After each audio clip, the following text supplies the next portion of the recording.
Assalamualaikum warahmatullahi wabarakatuh. Halo semuanya, saya Nadira Suraya Ramadhani. Hari ini saya akan mempresentasikan hasil bedside teaching saya yang berjudul Trauma Kimia Asam Okulit Dextra Sinistra Grade 1 dengan komplikasi erosi kornea Okulit Dextra Sinistra dengan pembimbing Dr. Prima Mayasari, spesialis mata konsultan, subspesialis glaukoma. Trauma kimia pada konjungtiva dan kornea adalah keadaan darurat okular serius dan memerlukan perawatan segera. Trauma ini dapat menyebabkan kerusakan yang signifikan pada permukaan okular dan segmen anterior yang berpotensi mengakibatkan gangguan penglihatan. Kerusakan terjadi melalui denaturasi dan pengendapan protein di jaringan yang terkena. Lalu protein yang menggumpal membentuk penghalang yang membantu mencegah penetrasi lebih lanjut dari bahan kimia. Pertama, dilakukan anamnesis bersama pasien atau autoanamnesis. Autoanamnesis dilakukan dengan pasien pada tanggal 26 Juli 2024 pukul 8 malam di IGD RSUP Dr. Muhammad Husin Palembang.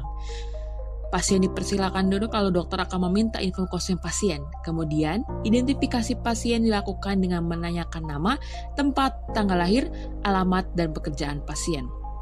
Nama pasien Tuan RR, jenis kelamin laki-laki, usia 19 tahun, agama Islam, kebangsaan Indonesia, pekerjaan buruh lepas, pendidikan terakhir SMA, alamat Banyu Asin, dan diperiksa pada hari Jumat tanggal 26 Juli 2024. Keluhan utama, pasien datang dengan pandangan kabur pada kedua mata setelah terkena lem sejak 5 jam yang lalu.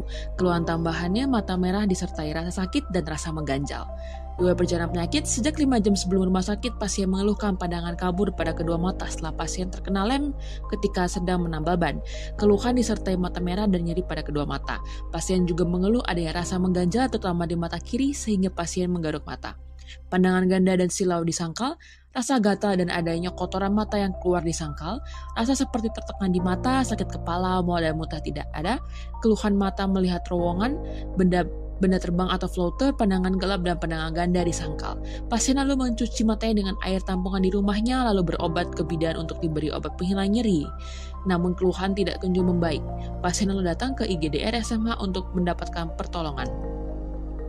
Riwayat penyakit dahulu, riwayat mengalami keluhan serupa sebelumnya di sangkal, riwayat mata berair ada, riwayat memakai kacamata, lensa kontak, operasi mata sebelumnya di sangkal, riwayat darah tinggi dan kencing manis di sangkal, riwayat pengobatan sebelumnya di sangkal, dan riwayat keluhan serupa pada keluarga di sangkal. Selanjutnya adalah pemeriksaan fisik. Yang pertama dimulai dari status generalicus, keadaan umum baik, kesadaran kompos mentis, tekanan darah 120/80 mm Hg, laju pernapasan 20 kali per menit, nadi 90 kali per menit, suhu 30,6 derajat Celcius, berat badan 60 kg, tinggi badan 175 cm, indeks massa tubuh 19,6, status gizinya adalah normal weight.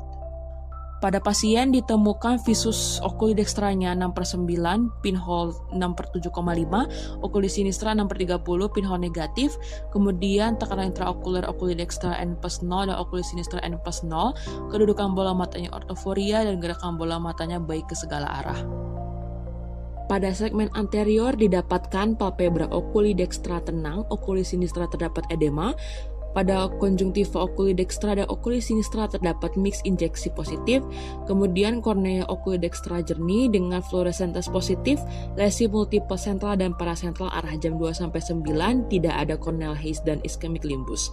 Pada okulit sinistra, kornea jernih terdapat fluorescence positif hampir di seluruh permukaan kornea, tidak ada corneal haze dan tidak ada ischemic limbus. Bilik mata depan okulit dextra dan okulit sinistra sedang, iris pada okulit dextra dan okulit sinistra gambarannya baik, pupil pada okulit dextra dan okulit sinistra bulat, sentral refleksnya positif, diameter 3 mm dan RAPTD negatif, sedangkan lensa pada okulit dextra dan sinistra adalah jernih. Pada segmen posterior didapatkan refleks fundus okulit dextra dan okulit sinistra refleks fundus positif, kemudian papil okulit dextra dan okulit sinistra bulat berbatas tegas, warna merah normal, Kaperdis rasio 0,3, arteri per vena 2/3. Refleks makula pada kedua okulit dextra dan sinistra positif, kemudian retina pada okulit dextra dan sinistra kontur pembuluh darahnya baik. Pemeriksaan penunjang yang dilakukan yang pertama adalah fluorescence test. Pada kedua mata okulit dextra dan sinistra hasil fluorescence test positif, tampak infiltran warna hijau pada kornea mata kiri dan kanan. Kemudian pemeriksaan pH dengan kertas lakmus. Pemeriksaan pH sebelum atau pre-irigasi adalah pH-nya 7, kemudian post-irigasi pH-nya 7. Diagnosis banding pasien ini adalah trauma kimia asam ODS grade 1 plus erosi kornea ODS. Selanjutnya trauma kimia basa ODS grade 1 plus erosi kornea ODS. Diagnosis kerjanya adalah trauma kimia asam ODS grade 1 dengan komplikasi erosi kornea ODS. Tata laksana yang diberikan kepada pasien ini, yang pertama tata laksana umum menjelaskan kepada pasien mengenai penyakit yang diderita oleh pasien beserta rencana terapi dan prognosisnya, menjelaskan mengenai obat-obatan yang digunakan, serta meminta pasien menggunakan obat sesuai aturan pakai untuk mengoptimalkan kesembuhan pasien. Melakukan debridement sisa bekuan lem dari permukaan mata menggunakan cotton bud bertangkai dan atau penjepit. Eversi palpebra superior juga dilakukan dan diusap untuk memastikan tidak ada lagi bekuan lem yang tersisa. Melakukan kontrol ulang pasien di polirawat jalan untuk evaluasi lebih lanjut. Tata laksana medikamentosa yang diberikan adalah irigasi permukaan okular dengan ringer laktat pada oculodex sinistra hingga pH-nya mencapai pH normal yaitu 7. Kemudian levofloxacin eye drop 1 GTT per 4 jam ODS, artificial tears eye drop 1 GTT per 4 jam ODS, serta vitamin C 500 mg 1 tablet per 12 jam per oral. Prognosis pada pasien ini adalah coat vitam bonam, coat functionam bonam, dan coat sanationam dubia ad bonam. Etil cyanoacrylat atau etil 2 cyanoacrylate merupakan ester dari 2 cyanoacrylic acid yang menjadi bahan utama dalam beberapa lem yang dikenal masyarakat dengan istilah lem super atau super glue atau lem setan. Lem ini biasa digunakan untuk merekatkan berbagai bahan seperti kaca, logam, plastik, karet, perekat dalam industri elektronik, dan jaringan biologis seperti perekat luka dalam praktik medis. Cairan ini bening dan memiliki bau manis yang menyengat mirip ester. Menurut European Chemicals Agency (GHS), etil cyanoacrylat ini merupakan bahan kimia yang dapat menyebabkan iritasi atau kerusakan mata yang serius, sehingga harus sangat hati-hati saat digunakan.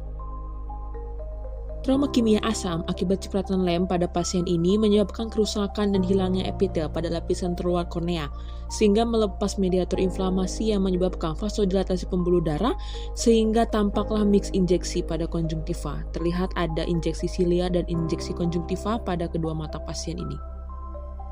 Tidak hanya itu, bahan kimia asam ini juga menyebabkan kerusakan pada persarafan di kornea yang menstimulasi nosiseptor dan menstimulasi neuron aferen di nervus trigeminus, sehingga terjadi stimulasi neuron eferen di nervus facialis dan memicu sekresi air mata, sehingga pada pasien ini pasien mengeluh matanya berair-air. Trauma kornea terdiri dari serat kolagen yang tersusun rapi, terutama kolagen tipe 1, keratosit, dan glikosaminoglikan. Asam berinteraksi dengan kandungan air pada lapisan air mata dan jaringan, sehingga menyebabkan pembekuan jaringan yang cepat dan penyusutan kolagen pada kornea. Fluorescent test merupakan uji untuk mengidentifikasi kerusakan epitel. Jika terdapat kerusakan pada sambungan antar sel, permukaan kornea akan terwarnai dengan mengikat area tersebut dan menghasilkan warna kehijauan. Pada pasien ini, tampak warna kehijauan di korneanya yang menandakan adanya kerusakan epitel yang superficial atau erosi kornea. Menurut klasifikasi derajat trauma kimia Roper Hall, dari pasien ini tidak tampak adanya corneal haze dan ischemic limbus, hanya terdapat defek epitel kornea, sehingga derajat atau grade-nya merupakan trauma kimia grade 1 dengan prognosisnya yang sangat baik. Pada pasien ini, tata laksana yang dilakukan, yang pertama itu ada debridement menggunakan cotton bud bertangkai dan atau penjepit dan eversi palpebra superior. Itu tujuannya adalah untuk mengurangi pelepasan mediator inflamasi dari sel-sel epitel yang rusak, sehingga membantu memicu reepitelisasi. Kemudian irigasi okular menggunakan ringer laktat pada ODS hingga pH 7, itu merupakan tindakan untuk menetralkan kadar pH, sehingga kadar pH pada mata itu bisa kembali normal, yaitu pH 7 sampai 7,3. Kemudian levofloxacin eye drop itu merupakan antibiotik untuk mencegah terjadinya infeksi sekunder. Kemudian artificial tears itu diberikan untuk meningkatkan fungsi lapisan air mata sebagai pelumas untuk melembabkan mata dan membantu mempercepat penyembuhan epitel di kornea. Yang terakhir adalah vitamin C yang merangsang biosintesis kolagen, komponen matriks ekstraseluler endogen dari sel-sel punca atau progenitor sel epitel kornea, dan proliferasi fibroblast untuk memicu reepitelisasi dari kornea, sehingga mempercepat penyembuhan. Karena trauma kimia pasien tergolong grade 1, pasien memiliki prognosis yang sangat baik untuk sembuh. Namun perlu diperhatikan bahwa pasien tetap harus diedukasi untuk mencegah terulangnya kembali terpapar oleh bahan kimia ini dengan cara memakai kacamata pelindung saat memakai bahan kimia, tidak mengusap mata, membaca pedoman penggunaan dan keamanan dalam kemasan, serta memastikan tutup botol bahan kimia tertutup rapat.